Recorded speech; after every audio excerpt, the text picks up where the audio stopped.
എനിക്ക് ജന്മം തന്നയാൾ, അയാളെ അച്ഛനെന്ന് വിളിക്കാൻ എനിക്ക് ഒരിക്കലാവില്ല. കാരണം ജന്മം തന്നുകൊണ്ട് മാത്രം ആരും അച്ഛനാവുന്നില്ല. അങ്ങനെ ഞാൻ വിശ്വസിക്കുന്നു. എന്താ സംഭവിച്ചത്? അയാള് ജയിലിൽ നിന്ന് ഇറങ്ങി ഇന്ന് വീട്ടിൽ വന്നിരുന്നു.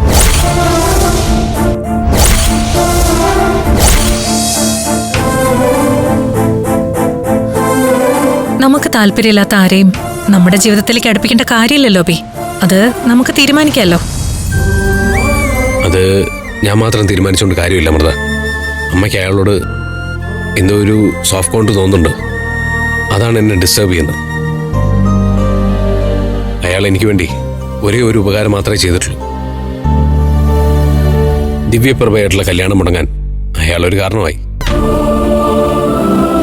അതൊരു നല്ല കാര്യമല്ലേ? അത് നന്നായി തന്നെയാ അന്നും ഇന്നും ഞാൻ വിശ്വസിക്കുന്നു. അയാളുടെ പ്രസൻസ് എൻ്റെ ജീവിതത്തിൽ ഞാൻ തീരെ ആഗ്രഹിക്കുന്നില്ല. അത് നമുക്കിടയിൽ എന്തെങ്കിലും പ്രശ്നങ്ങൾ ഉണ്ടാക്കുമെന്ന് എനിക്ക് നല്ല പേടിയുണ്ട്. അങ്ങനെയൊന്നും ഒരിക്കലും സംഭവിക്കില്ല ബി. ദേ, എന്റെ അനിയത്തിമാർക്ക് ഒരു നല്ല ജീവിതം ഉണ്ടാക്കി കൊടുത്തിട്ട് മാത്രമേ നമ്മുടെ ജീവിതത്തെക്കുറിച്ച് ചിന്തിക്കുമെന്ന് ഞാൻ പറഞ്ഞിട്ടും എനിക്ക് വേണ്ടി കാത്തിരിക്കാൻ തയ്യാറായ ഈ ഒരാളെ ലോകത്തിന് എന്ത് സംഭവിച്ചാലും ഞാൻ തെറ്റിദ്ധരിക്കില്ല, ഒഴിവാക്കുകയില്ല. എന്നെയും മഹേട്ടനെയും തെറ്റിദ്ധരിച്ചത് അബിയല്ലേ? അത് സ്നേഹം കൊണ്ടാണെന്ന് ഞാൻ അന്നേ പറഞ്ഞില്ലേ? എനിക്കറിയാം. ആ സ്നേഹം തിരിച്ചറിഞ്ഞ് ഞാൻ കൂടെ ഉണ്ട് അബി. അനിയത്തിമാരോട് പോലും പറയാനാവാത്ത കാര്യങ്ങൾ ഷെയർ ചെയ്യാൻ എനിക്കും അബി മാത്രമല്ലേ ഉള്ളൂ.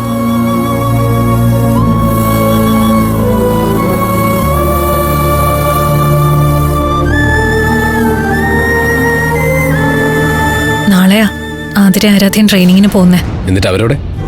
അവര് അനക്കയും വിവേകിനെയും കൂട്ടി എന്തൊക്കെയോ ഷോപ്പിങ്ങിന് പോയിരിക്കുക. സ്വാമിനിയമ്മ അന്നങ്ങനൊക്കെ പറഞ്ഞതിന് ശേഷം മനസ്സിൽ വല്ലാത്തൊരു പേടിയാ. തൃശ്ശൂർ വരെ അവരെ തനിച്ചു വിടുന്ന കാര്യം ഓർക്കുമ്പോ. തനിച്ചല്ലോ, ഞാനും കൂടെ പോകുന്നില്ലേ? അല്ല, അവരിങ്ങനെ ഒരുപാട് നാളൊന്നും അങ്ങനെ മാറി നിന്നിട്ടില്ല, അതാ ടെൻഷൻ. എന്ന് വെച്ച് എല്ലാ കാലവും അവർക്ക് എസ്കോട്ട് പോകാൻ പറ്റുമോ? അവര് തനിച്ച് ജീവിച്ച് പഠിക്കണമെന്നേ, ജീവിതത്തെ നേരിടട്ടെ. എങ്കിലേ ഒരു ആത്മവിശ്വാസമൊക്കെ വരൂ, അല്ലേ? അല്ലെങ്കിൽ തന്നെ അവരും പിടിക്കുകയുള്ളല്ലേ. താൻ വെറുതെ അവരെ ഓർത്ത് ടെൻഷൻ അടിക്കാതെ നമ്മുടെ കാര്യം ഓർത്ത് ഒന്ന് സന്തോഷിക്കേ. പിന്നെന്തേ എന്തേ മുല്ലേ കന്നിവേയിൽ വന്നേ ചാരേ, പിന്നെന്തേ ഓമൽ ചുണ്ടിൽ പുഞ്ചിരിത്തേൻ പെയ്തിലെന്തേ, കണ്ണോട് കാവലായി കസ്തൂരി തെന്നലില്ലേ, കുഞ്ഞു കുറുമ്പോളവുമായി കൂടെ ഞാനും ഇല്ലേ.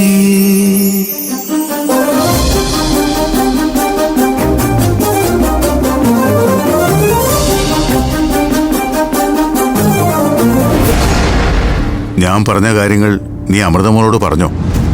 ഇല്ല. കലാവതി ഇരട്ടകൾക്കെതിരെ ഇങ്ങനെ ഒരു ഗൂഢാലോചന നടത്തുന്ന കാര്യം ഞാൻ പറഞ്ഞ ഇത് എന്നോട് ആരു പറഞ്ഞു, ഞാൻ ഇതെങ്ങനെ അറിഞ്ഞു എന്നൊക്കെ ചോദ്യം വരും. ഞാൻ ചന്ദ്രന്റെ പേര് പറഞ്ഞ പിന്നെ പഞ്ചരത്നങ്ങൾ അതൊട്ടുമേ വിശ്വസിക്കത്തില്ല. ആ, അത് ശരിയാ.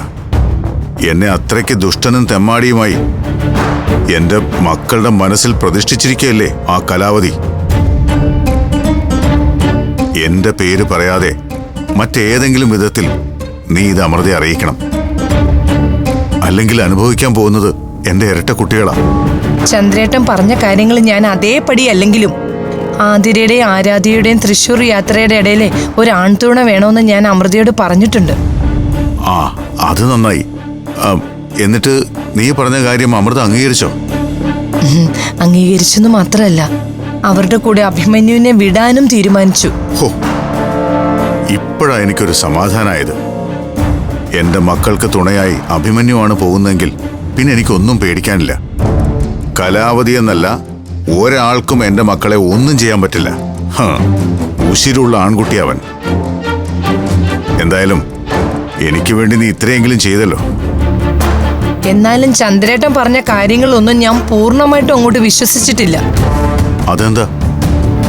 കാര്യം ഞാനും കലാവതിയും തമ്മിൽ സംസാരിച്ച് മുഷിയാറുണ്ടെങ്കിലും കലാവതി പഴയ ആളല്ല ചന്ദ്രേട്ടാ. അവൾ ഒരുപാട് മാറിയിട്ടുണ്ട്. ഒക്കെ നാടകമാ, തനി അഭിനയം. എന്തായാലും കലാവതി പഞ്ചരത്നങ്ങളെ സ്വന്തം മക്കളെ പോലെയാ ഇപ്പൊ സ്നേഹിക്കുന്നത്. കലാവതി ഫോൺ വിളിച്ച് ആതിരയ്ക്കും ആരാധ്യയ്ക്കും ഒരമ്മയുടെ സ്ഥാനത്ത് നിന്നുകൊണ്ട് ഉപദേശം കൊടുക്കുന്നതേ ഞാൻ എന്റെ കണ്ണുകൊണ്ട് കണ്ടതാ. കലാവതിയെ ശരിക്കും അറിയാത്തതുകൊണ്ടാ നീ ഇങ്ങനെയൊക്കെ പറയുന്നത്. ഞാൻ പറഞ്ഞില്ലേ, ഈ കാണിക്കുന്നതൊക്കെ അവളുടെ അടവാണ്. കാണുന്ന മുഖത്തിന് നേർ വിപരീതമായി മറ്റൊരു മുഖം കൂടിയുണ്ട് കലാവതിക്ക്. യഥാർത്ഥത്തിൽ എന്റെ മക്കളെ ആത്മാർത്ഥമായി സ്നേഹിക്കുന്നത് ഞാനാ. പക്ഷേ അതെന്റെ മക്കൾക്ക് മനസ്സിലാവുന്നില്ല. എന്നെ ഒരു ദുഷ്ട കഥാപാത്രമായി ചിത്രീകരിച്ച് മക്കളുടെ മനസ്സിൽ വിഷം കുത്തിവെക്കുകയാണ് കലാവതി ചെയ്യുന്നത്.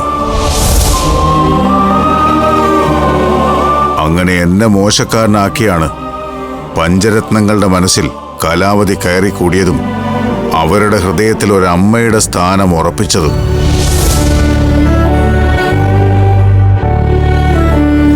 അതിനു പിന്നിൽ കലാവതിക്ക് കൃത്യമായ ലക്ഷ്യങ്ങളുണ്ട്, അജണ്ടകളുണ്ട്.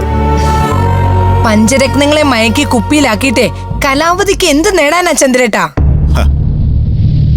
അവിടെയാണ് ശ്യാമളെ നിനക്ക് തെറ്റിയത്.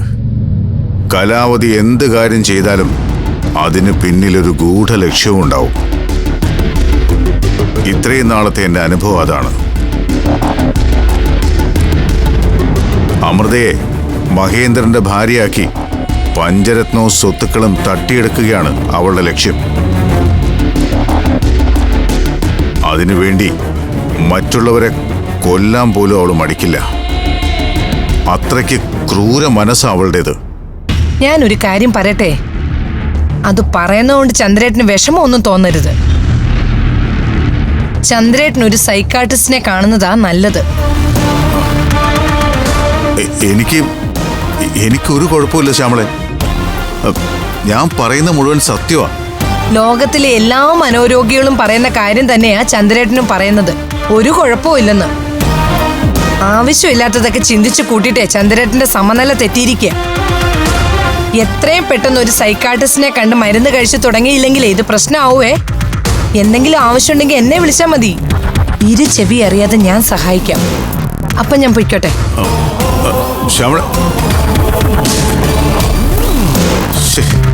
എന്തൊരു വിധിയാണത്. ഇവർക്കൊക്കെ കാര്യം പറഞ്ഞ എന്താ മനസ്സിലാവാത്തത്? എന്തായാലും മക്കളുടെ തൃശൂർ യാത്രയിൽ അഭിമന്യു കൂടെയുള്ളത് കൊണ്ട് പേടിക്കാനില്ല. എന്നാലും ആള് കലാവതിയാ. മക്കള് സേഫായി പോലീസ് അക്കാദമിയിൽ എത്തുന്നവരെ കലാവതിയിലൊരു കണ്ണു വേണം.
ഇത് ഈ ചേച്ചിയുടെ സ്വപ്നമായിരുന്നു മക്കളെ. നിങ്ങളത് സാധിച്ചു തന്നു. ഇത് അമൃതേച്ചിയുടെ മാത്രല്ല, ഞങ്ങളുടെ എല്ലാം സ്വപ്നമായിരുന്നു. പക്ഷെ പോലീസ് ഡിപ്പാർട്ട്മെന്റിൽ ചേർന്ന ആദ്യ ദിവസം തന്നെ ഈ വീട്ടിൽ നിന്ന് ഒരാളെ അറസ്റ്റ് ചെയ്യേണ്ടി വരുന്നതില് ഞങ്ങൾക്ക് നല്ല വിഷമമുണ്ട്.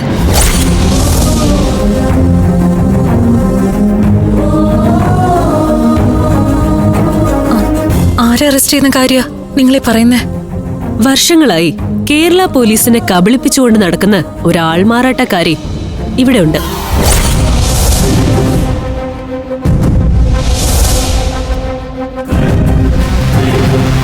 അത് മറ്റാരുമല്ല, ദേ ആ നിൽക്കുന്ന കള്ളിയാ.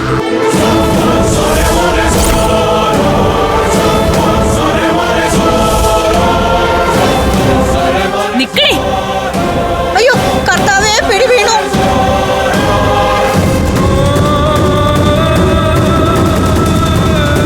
കർത്താവേ, എന്നെ കാത്തോണേ. എന്നെ വിട്. എന്നെ വിട്.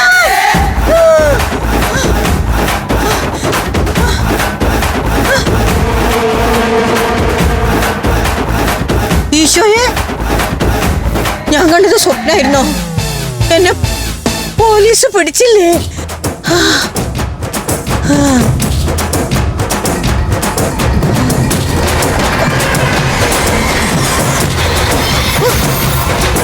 വെളുപ്പാങ്കാലായോ?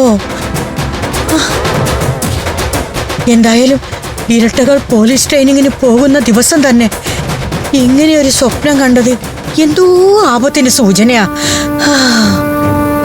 ഞാൻ സൂക്ഷിക്കേണ്ടിയിരിക്കുന്നു. മാഡം നെക്ലേസ് തരാതെ എന്നെ ചതിച്ചത് ഞാൻ മറക്കാൻ തയ്യാറാണ്. നമുക്ക് പഴയതുപോലെ കമ്പനിയായിട്ട് പ്രവർത്തിക്കാം. എന്തു പറയുന്നു? ഞാൻ തന്ന ഡ്യൂപ്ലിക്കേറ്റ് സ്വർണം വെച്ച് ഒറിജിനൽ എടുക്കാതെ എന്നെ ചതിച്ചത് നീയാ. ചങ്ക് പറിച്ച് കാണിച്ചാലും ഈ മാഡം ചെമ്പരത്തിപ്പൂ എന്നേ പറയൂ. ഈ സിസിലി ചതിയിൽ വഞ്ചന കാണിക്കാത്ത ആളാ. കർത്താവാണ് സത്യം. ഞാനന്ന് മാഡം തന്ന ഡ്യൂപ്ലിക്കേറ്റ് അവിടെ വെച്ച് ഒറിജിനൽ എടുത്തതാ. പിന്നെ എന്ത് മറിമായം സംഭവിച്ചു എന്ന് എനിക്കറിയില്ല മാഡം.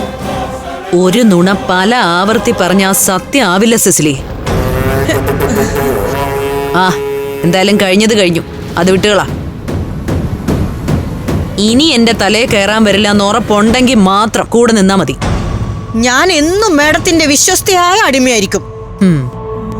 പിന്നെ എന്തൊക്കെയുണ്ട് പുതിയ വിശേഷങ്ങള്? അത് പറയാനാണ് ഞാൻ മാഡത്തെ കാണാൻ വന്നത്. വളരെ പ്രധാനപ്പെട്ട ഒരു കാര്യ. മാഡം ഇന്ന് ഉച്ചയാകുമ്പോഴേ ആരാധ്യയും ആതിരയും അഭിമന്യുല്ലേ, അഭിമന്യു കാറ്ററിംഗ് നടത്തുന്ന സ്ഥലത്തേക്ക് പോകും. അവിടുന്ന് അഭിമന്യുന്റെ കാറിലാണ് അവരുടെ തൃശ്ശൂർ യാത്ര. അവരഭിമന്യുവിനൊപ്പം എത്തിക്കഴിഞ്ഞാൽ എന്റെ പ്ലാനിംഗ് ഒന്നും നടക്കില്ല. അതിനു മുമ്പ് ലക്ഷ്യം സാധിക്കണം.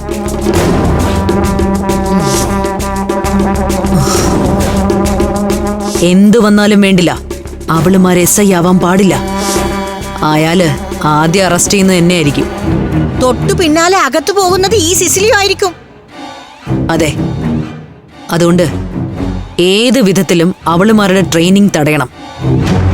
ഈ അഭിമന്യുവിന്റെ കാറ്ററിംഗ് സെന്റർ എവിടെയാ? അതെ, എനിക്ക് കൃത്യമായി അറിയില്ല മാഡം. എന്തായാലും ഞാൻ ലൊക്കേഷൻ മാപ്പ് സംഘടിപ്പിച്ചു തരാം.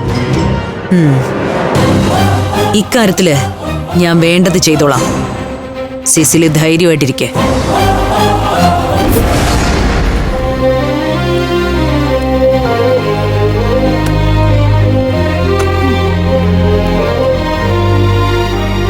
അതെ, അമ്മയുടെ മുമ്പിൽ വിളക്ക് വെച്ചിട്ട് വരാം.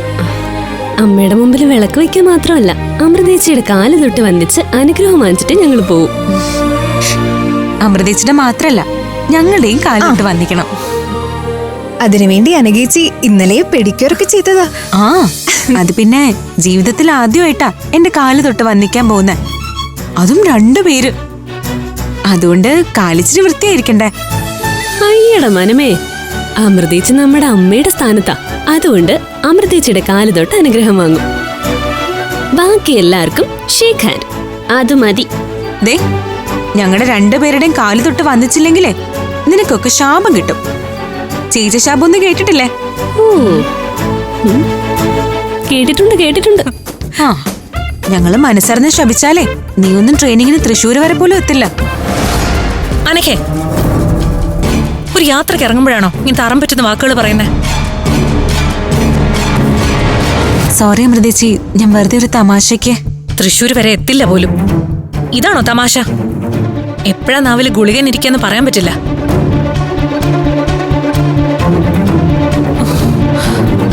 എന്റെ കുഞ്ഞുങ്ങൾക്ക് എന്തേലും പറ്റിയ പിന്നെ ഞാൻ എന്ത് ചെയ്യും? അനക്കേച്ചി ഒരു കോമഡി പറഞ്ഞതല്ലേ, അതൊക്കെ ആരെങ്കിലും സീരിയസ് ആയിട്ട് എടുക്കോ? ചേച്ചി വന്ന് നമുക്ക് പോയി അമ്മയുടെ മുമ്പിൽ വിളക്ക് എത്തിച്ച് പ്രാർത്ഥിച്ചിട്ട് വരാം. വാ വാ എടുക്ക്.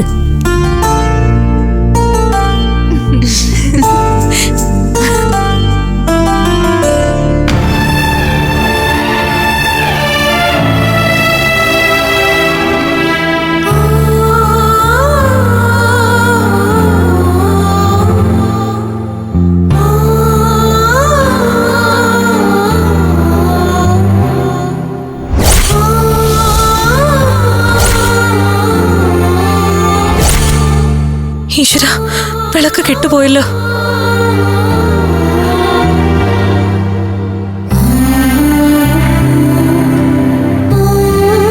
സ്വാമിനിയമ്മ പറഞ്ഞ പോലെ എന്തെങ്കിലും ആപത്ത്, അതിന്റെ സൂചനയാണോ ദൈവമേ ഇതൊക്കെ? അമൃതേച്ചി, അത് കാറ്റടിച്ച് കെട്ടുപോയതല്ലേ, അതൊന്നും സാരമില്ല. ഞാൻ കത്തിക്കാം. നിക്ക്, ആദ്യം അനുഗ്രഹം വാങ്ങേണ്ടത് ചേച്ചിയുടേതാ.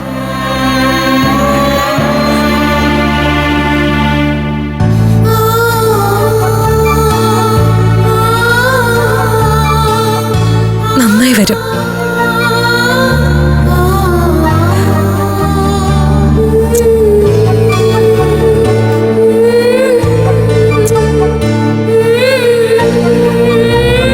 എന്റെ മക്കൾക്ക് നല്ലതേ വരൂ.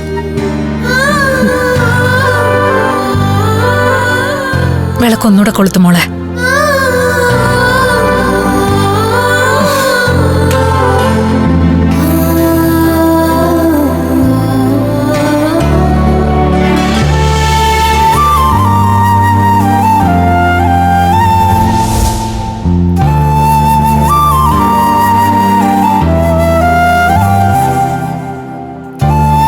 അമ്മേ, ആതിരെ ആരാധ്യയും അവരുടെ ജീവിതത്തിലെ ഏറ്റവും വലിയ ലക്ഷ്യത്തിലേക്കുള്ള യാത്ര തിരിക്കുക.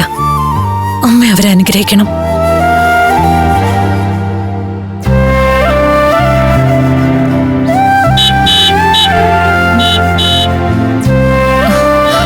ടാക്സി വന്നു എന്നാ തോന്നേ.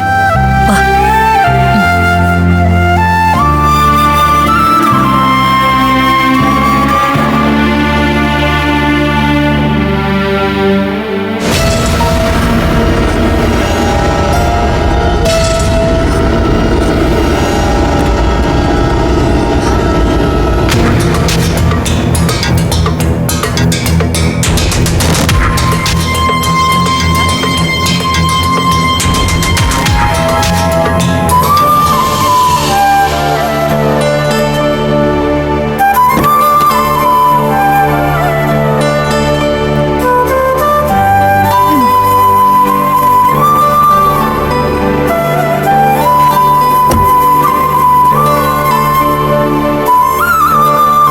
ഫോണും ചാർജറൊക്കെ എടുത്തില്ലേ? ഒന്നും മറന്നില്ലല്ലോ? ഇല്ല ചേച്ചി.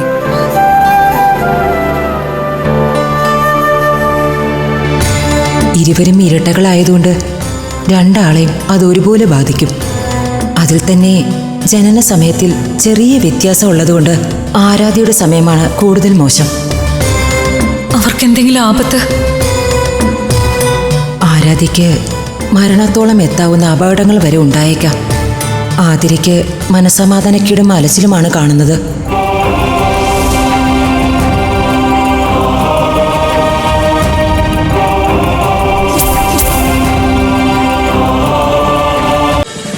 ഫ്ലവേഴ്സ് ഒരുക്കുന്ന കാഴ്ച വസന്തം യൂട്യൂബിൽ പ്രേക്ഷകർക്ക് ലൈവായി കാണാം. ഫ്ലവേഴ്സ് കോമഡിയിൽ ജോയിൻ ചെയ്യൂ, ആസ്വദിക്കൂ.